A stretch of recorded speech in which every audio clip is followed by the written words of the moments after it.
Selamat pagi dokter dan teman-teman. Saya Afifa. Di sini saya akan menjelaskan tentang abses basal yang merupakan kompetensi 3A. Jadi untuk definisi dari abses basal sendiri merupakan abses leher dalam yang jarang terjadi dan merupakan komplikasi dari intratemporal dari mastoiditis coalescens, di mana infeksinya mengikis dari korteks mastoid lateral medial terhadap perlekatan otot sternocleidomastoid.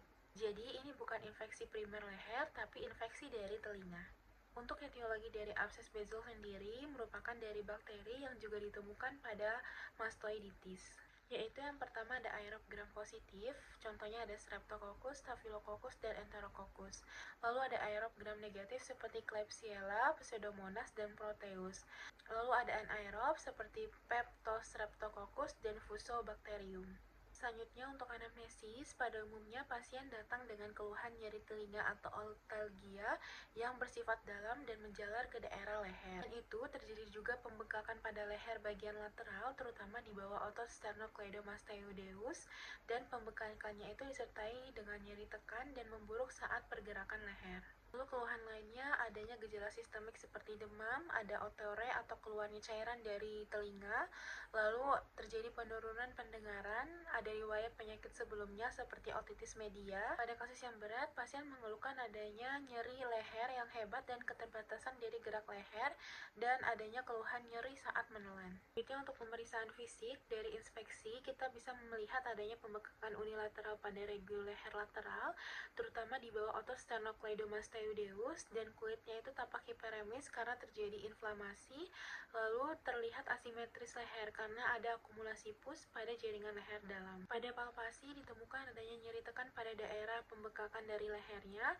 Lalu ada massa dapat teraba fluktuatif dan teraba peningkatan suhu lokal pada daerah yang terjadi pembengkakan. Dan pada pemeriksaan otoskopi didapatkan membran tipani yang hiperemis atau perforasi, lalu adanya sekret purulen pada liang telinga luar. Selanjutnya untuk pemeriksaan penunjangnya adalah CT scan dengan kontras yang utama untuk melihat dari abses dan destruksi dari mastoid. Baik, selanjutnya ada kultur pus untuk menentukan terapi antibiotik yang tepat.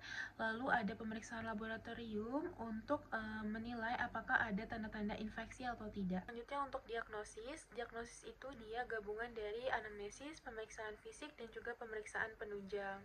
Dan untuk gejala khas dari abses basal sendiri, yang pertama dia ada nyeri leher, pembekakan pada leher, dan juga tanda-tanda dari mastoiditis seperti yang pertama ada nyeri tekan pada mastoid, otalgia atau terjadi nyeri pada telinga, otore atau keluarnya cairan pada telinga, lalu ada penurunan dari pendengaran. Hal yang perlu diperhatikan sebagai tanda dari tanda bahaya, yang pertama adanya demam ditambah dengan massa leher, lalu nyeri leher berat atau terjadi keterbatasan gerak, gejala neurologis seperti curiga keterlibatan saraf kranial yang menandakan bahwa infeksinya itu sudah menyebar luas. Nah, untuk tata laksana dari abses basal sendiri, terapi awalnya diberikan antibiotik spektrum luas intravenous segera, lalu dilanjutkan sampai hasil kulturnya itu diperoleh. Untuk tata laksana bedahnya sendiri, yang pertama apabila CT scan menunjukkan adanya abses, maka diberikan drainase melalui pendekatan transcervical. Bila disertai dengan mastoiditis coalescens, dilakukan mastoidektomi melalui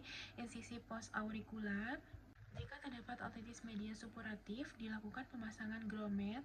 Untuk anak-anak, perlu perhatian khusus karena anatominya belum berkembang secara sempurna, sehingga teknik insisinya itu harus dimodifikasi untuk menghindari dari cedera saraf fasialis, yaitu dengan insisi post-aurikular superior linear.